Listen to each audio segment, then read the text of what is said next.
Okey, salam sejahtera semua. Bertemu kembali kita pada hari ini. Okey. Pada topik yang lepas, kita sudah belajar mengenai cara untuk mengira size file bagi image digital. Okey, pada hari ini kita sambung kembali cara untuk mengira size file audio digital. Untuk mengira size file audio digital, terdapat satu formula yang kamu kena ingatlah dan tahu.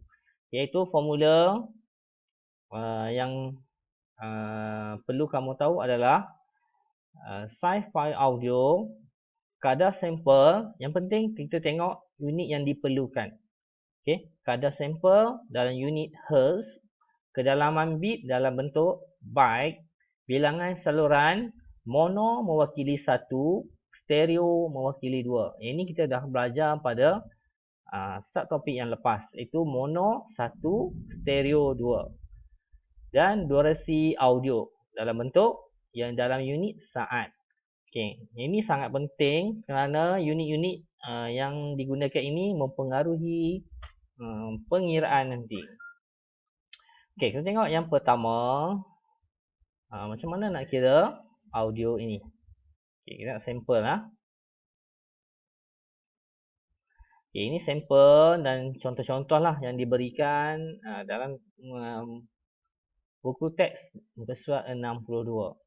Okay, jadual ini suara manusia, kadar hertz dia adalah 22,050.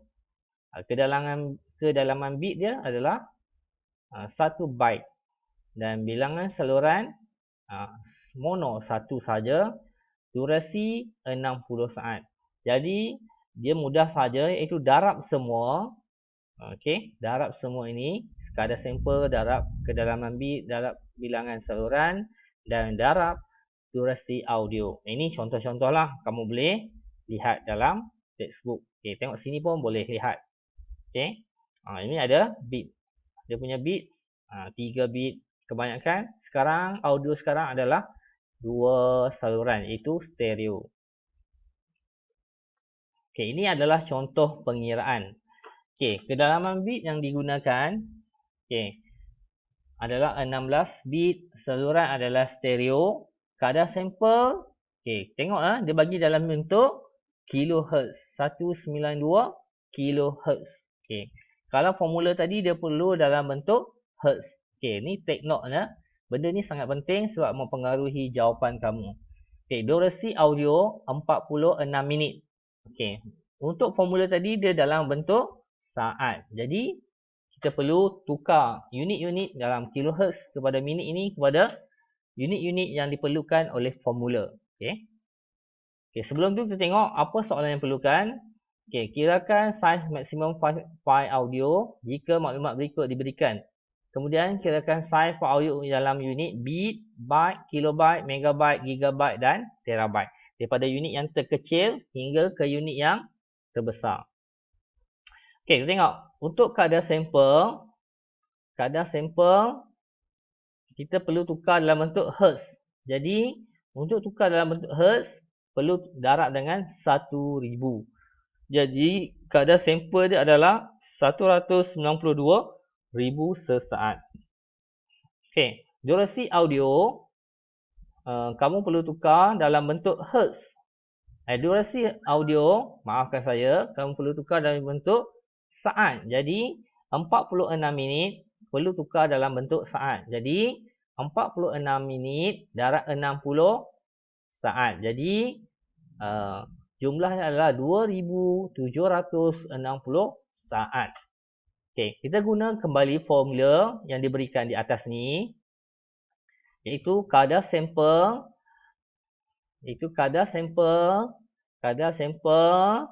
darab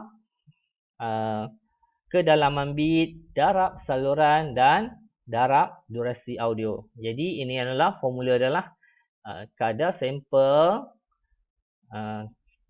kedalaman bit, saluran dan durasi audio. Jadi jawapan yang didapat adalah dalam bentuk byte.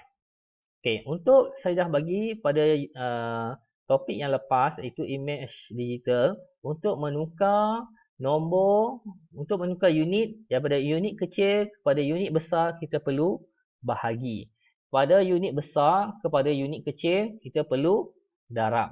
Jadi untuk mendapat jawapan dalam bentuk bit kita perlu darab dengan 8. Itu 1 byte bersamaan dengan 8 bit. Okey, 1 byte bersamaan 8 bit. Jadi kita perlu darab jawapan ini dengan 8. Jadi jawapan ini diambil hanya diambil 4 titik perpuluhan. Okey, dan dia ada jawapan. Kalau kamu kena tekan kalkulator lah. Okey, 12119680000 darab 8, kamu tekan kalkulator akan dapat jawapan ini. 1.6957 Jadi biasanya saya minta hingga 4 titik perpuluhan sahaja. Okey. Untuk menukar dalam unit yang lebih besar, tadi sudah byte, lepas byte kilobyte, lepas kilobyte megabyte, gigabyte dan terabyte. Okey, dan untuk menukar dalam bentuk yang unit dari kecil ke besar kita perlu bahagi. Jadi ambil jawapan yang atas ini sama juga 2119 darab dengan bahagi dengan 1024. Jadi jawapannya adalah 2,070,000 kilobyte. Dalam bentuk megabyte 2,070,000 bahagi dengan 1024 dapat jawapan dalam bentuk megabyte. Seterusnya ulang langkah yang sama hingga dapat jawapan terabyte. Sebab dalam soalan dia memerlukan dalam bentuk terabyte. Jadi biasanya ambil jawapan yang paling dekat lah 4 atau 5 titik perpuluhan. Kalau jawapan yang dalam buku teks ni dia memberi kepada 5 titik perpuluhan. Okey. Saya rasa itu sahaja. Audio ni lebih mudah boleh nampak sebab dia tak ada skala kelabu atau skala warna. Dia satu saja itu. Ingat formula iaitu kadar sampel, darab kedalaman bit, darab saluran dan darab durasi audio. Okay, apa-apa soalan boleh boleh tanya saya melalui WhatsApp ataupun Telegram. Sekian, terima kasih.